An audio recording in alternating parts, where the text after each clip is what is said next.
एक बार फिर से स्वागत है आप सभी का selection for case online learning platform पे। फ्रेंड, जैसा कि हम उस दिन पढ़ रहे थे, हमारा लेक्चर 6 कंप्लीट हो गया। है और हम थोड़ा आपको कॉम्प्लेक्स सेंटेंस के बारे में बेसिक जानकारी दी थी। जैसे हम बताए थे आपको सबऑर्डिनेट क्लॉज 3 प्रकार के होते हैं, नाउन क्लॉज, एडजेक्टिव क्लॉज और एडवर्ब क्लॉज। और पहला हम लिखाए थे आपको नाउन क्लॉज। नाउन क्लॉज भी कितने प्रकार के होते हैं? नाउन क्लॉज होते हैं हमारे 5 प्रकार के। नाउन क्लॉज हमारे होते हैं फ्रेंड 5 प्रकार के। देखिए नाउन क्लॉज होते हैं, देखिए subject to verb, object to verb, और देखिए प्रीपोजिशन, केस इन प्रीपोजिशन, और फिर ठीक है कॉम्प्लीमेंट टू वर्ब और ऑब्जेक्ट टू प्रीपोजिशन। तो एक कोट के साथ स्टार्ट करेंगे। एक कोट जैसे उस दिन हुआ था उसी की तरह आज फिर एक कोट्स होगा, उसके बाद हम अपना सेशन स्टार्ट करेंगे। तो देखिए, यूं ही नहीं मिलती राही को मंजिल। ध्यान से सुनिएगा मेरे दोस्त, यूं ही नहीं मिलती राही को मंजिल, एक जुनून सा दिल में जगाना होता है। एक जुनून सा दिल में जगाना पड़ता है। पूछा चिड़िया से कैसे बनाया आशियाना, पूछा चिड़िया से कैसे बनाया आशियाना, बोली उड़ान भरनी पड़ती है बार बार, तिनका तिनका उठाना पड़ता है। उड़ान भरनी पड़ती है बार बार, तिनका तिनका उठाना पड़ता है। तो फ्रेंड, हमको तिनका तिनका ही उठाकर आगे बढ़ना है। हमको तिनका तिनका, हमको हर छोटा छोटा पढ़ के ही बहुत बड़े मतलब सिलेबस का समुद्र को कवर करना है। आगे देखते हैं, लेक्चर 7 स्टार्ट करने जा रहे हैं सेंटेंसेस का। देखिए फॉर्म, देखिए सेंटेंस, ठीक है। देखिए क्वेश्चन नंबर 1 पहले देखिए। क्वेश्चन नंबर 1 देखिए पहले, you are thief it is known to all. You are thief it is known to all, ये हमारा सबऑर्डिनेट क्लॉज होगा, ये हमारा सबऑर्डिनेट क्लॉज है, ठीक है। You are thief it is known to all. देखिए अगर आप दैट को आगे लगाएंगे तो इसका अर्थ होगा जैसा कि। हाँ ठीक है, अगर आप दैट को आगे लिखते हैं, अगर किसी सेंटेंस के पहले अगर आप दैट से जोड़ेंगे तो उसका अर्थ होगा जैसा कि, ठीक है। देखिए यू आर थीप, जैसा कि यू आर थीप तुम चोर हो, इज नोन टू ऑल, या सब जानते हैं। बन गया वाक्य हमारा कि नहीं? ये हमारा हो गया सब्जेक्ट टू वर्ब फॉर्म में, ये हमारा हो गया सब्जेक्ट टू वर्ब फॉर्म में।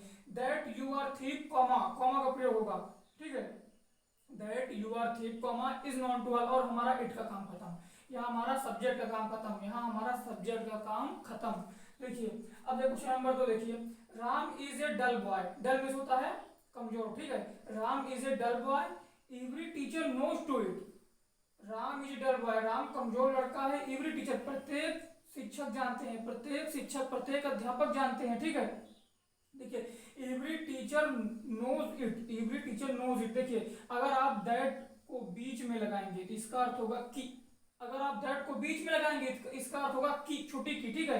Ram is a dull boy, यहाँ लेकिन आप सब्जेक्ट में, अगर आप पहले दैट का प्रयोग करेंगे, अगर आप सब्जेक्ट टू वर्ब से जोड़ेंगे, चाहे आप सब्जेक्ट टू वर्ब से वाक्य को जोड़िए, चाहे ऑब्जेक्ट टू वर्ब से जोड़िए, चाहे अपोजिशन, चाहे मतलब केस इन अपोजिशन नाउन से जोड़िए, चाहे कॉम्प्लीमेंट टू वर्ब से जोड़िए, चाहे ऑब्जेक्ट टू प्रीपोजिशन से जोड़िए, जिससे भी जोड़ना हो जोड़िए, लेकिन आपका सेंटेंस पूरा प्योर बनना चाहिए। आपको सेंटेंस पूरा प्योर बनना चाहिए, इम्प्योर नहीं, मतलब सेंटेंस में अशुद्धियां नहीं होनी चाहिए, आपको सेंटेंस बनना ही चाहिए। आप चाहे पांचों में से चाहे जिससे जोड़े, लेकिन सेंटेंस बनना ही चाहिए। देखिए एवरी टीचर नोज इट, सभी अध्यापक जानते हैं यार कि राम कमजोर लड़का है। राम कमजोर लड़का है मतलब राम पढ़ाई में कमजोर लड़का है, कुछ भी, राम कमजोर लड़का है मतलब सभी शिक्षक जानते हैं राम कमजोर लड़का है। अगर आप यहाँ दैट लगा के जोड़ दिए, अगर आप दैट लगाकर जोड़ दिए, अगर आप याद रखिएगा, अगर आप दैट लगाएंगे, ठीक है, अगर आगे दैट लगाएंगे तो पहले वाले वाक्य का प्रयोग करेंगे, अगर बीच में दैट लगाएंगे तो बीच में दैट लगाएंगे तो जो हमारा फुल स्टॉप होगा, जो उसके बाद का वाक्य होगा उसको हम आगे लेकर आएंगे, जो उसके बाद का वाक्य होगा उसको हम आगे लेकर आएंगे। फिर से देखिए, अगर आप पहले दैट लगाते हैं, अगर आप पहले दैट लगाते हैं तो जो हमारा ये सब, जो हमारे फर्स्ट वाक्य होगा उसको ही लिखेंगे उसके स्थान पर, इसमें कोई प्रॉब्लम है ही नहीं। लेकिन अगर आप मध्य में मतलब मिडिल में दैट का प्रयोग करेंगे, अगर आप मिडिल में दैट का प्रयोग करेंगे सरकार, तो आपको सेकंड वाला वाक्य को पहले लिखना होगा, सेकंड वाले वाक्य को पहले लिखना होगा, जैसा कि इसका अर्थ दिखाई दिया, मतलब जैसा कि इसका अर्थ होगा उसी हिसाब से आपको काम करना है, जैसा ही इसका अर्थ होगा उसी हिसाब से आपको काम करना है, ठीक है। यह दैट से जोड़ दिए इसको, दैट जैसा कि, अगर आप, हाँ फिर से देखिए, अगर आप दैट का प्रयोग आगे करेंगे तो उसका अर्थ होगा जैसा कि, अगर आप दैट का प्रयोग बीच में करेंगे तो इसका अर्थ होगा की, छोटी की, ठीक है।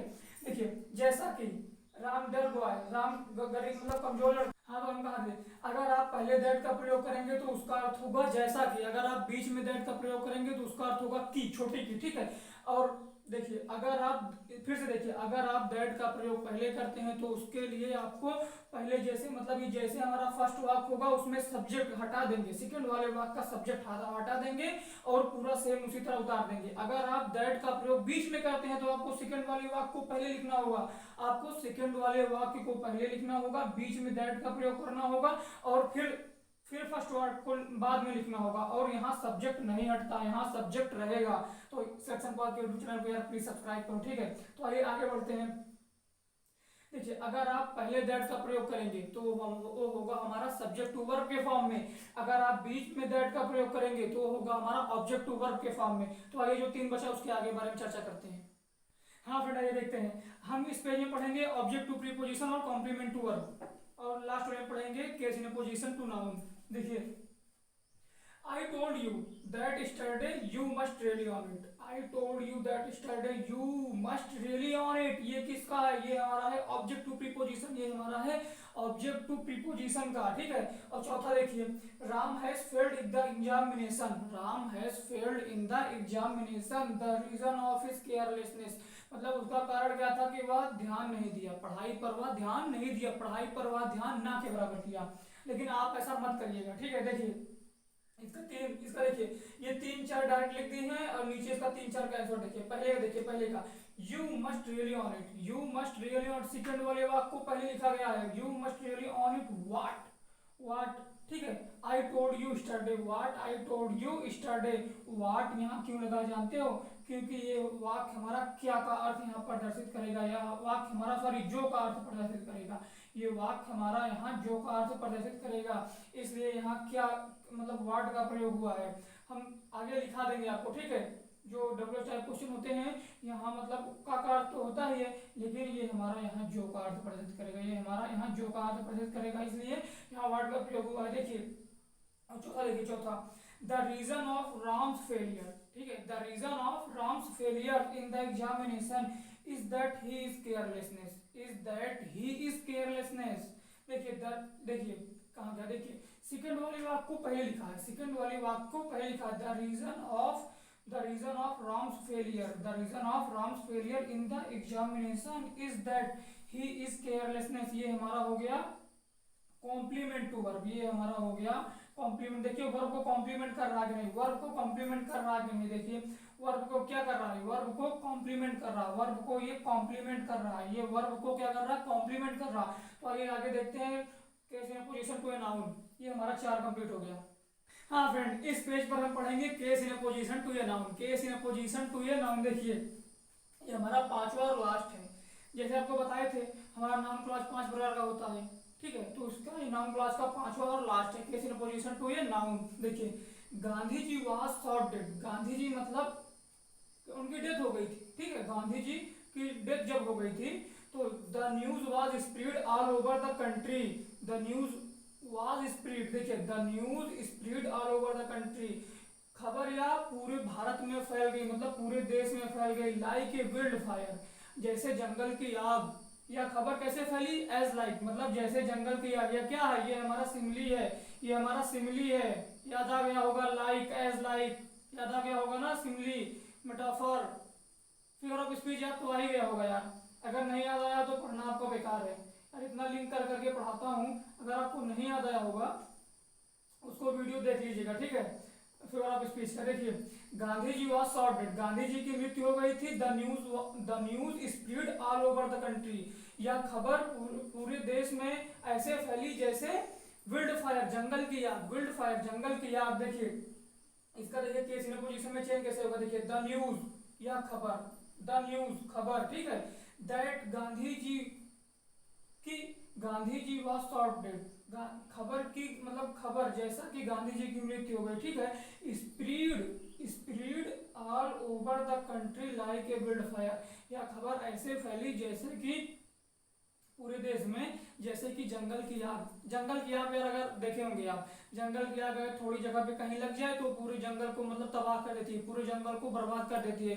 वैसे ही अभी किसी भी मतलब महत्वपूर्ण हस्ती का मतलब किसी भी अच्छे हस्ती का मतलब निधन हो जाए तो खबर कैसे मतलब एकदम हॉट पोटैटो, मतलब एकदम तुरंत ताजी बात रहती है ना, एकदम गरम मसाला जैसी, तो मतलब वैसे ही फैलती है, जैसे रायता बोलते हैं ना, रायता फैला दिए, हाँ तो वैसे ही फैलती है। ठीक है। गांधी जी की मृत्यु सुनकर मतलब मृत्यु ऐसे फैली जैसे कि जंगल की आग फैल गई। ये देखिए, ये हमारा दैट से वाक्य जुड़ा है। ये इस वाक्य को हम तीन कंडीशन में जोड़े हैं। इस वाक्य को अब देखिए, मेन बात क्या है, मेन पॉइंट क्या है। इस वाक्य को हम तीन कंडीशन में जोड़े। पहले तो हम द न्यूज को अलग किए, पहले हम सरकार द न्यूज को अलग किए, उसके बाद that Gandhi ji was shot dead को अलग किए, that Gandhi ji was shot dead को अलग किए। ठीक है। फिर इसके बाद spread all over the country like a wild fire, spread all over the country like a field fire, मतलब इस वाक्य को अगर केस इन पोजीशन में वाक्य जोड़ेंगे तो वह वाक्य तीन पार्ट में डिवाइड होगा, वह वाक्य तीन पार्ट में बटेगा। ठीक है। केस इन पोजीशन का, इसको देखिए दैट से वाक्य जुड़ा है, ये हमारा जुड़ा है। अगर किसी को दिक्कत होगी तो ये मेरा व्हाट्सअप नंबर है 9511070573, इस पर आप मैसेज कर सकते हैं। अगर किसी ने पुराना वीडियो मतलब पुराना लेक्चर नहीं देखा तो उसको डिस्क्रिप्शन में लिंक दे दूंगा 6 का। ठीक है। ये हमारा सातवां था, ये हमारा सातवां और अंतिम था, तो ये हमारा खत्म हो गया। ठीक है। साइंथेसिस का ये हमारा मतलब साइंथेसिस में कॉम्प्लेक्स सेंटेंस का हमारा आखिरी लेक्चर था, ये हमारा कंप्लीट हो गया। अब हम पढ़ेंगे मतलब एडवर्ब और एडजेक्टिव। बताए थे सबऑर्डिनेट क्लॉज के तीन प्रकार होते हैं, सब्जेक्टिव देखिए नाउन क्लॉज, एडवर्ब क्लॉज और एडजेक्टिव क्लॉज। तो हम अब पढ़ेंगे एडवर्ब क्लॉज या एडजेक्टिव क्लॉज के बारे में। इसकी जानकारी कल आपको वीडियो में मिल जाएगी। आज के लिए बस इतना ही, धन्यवाद।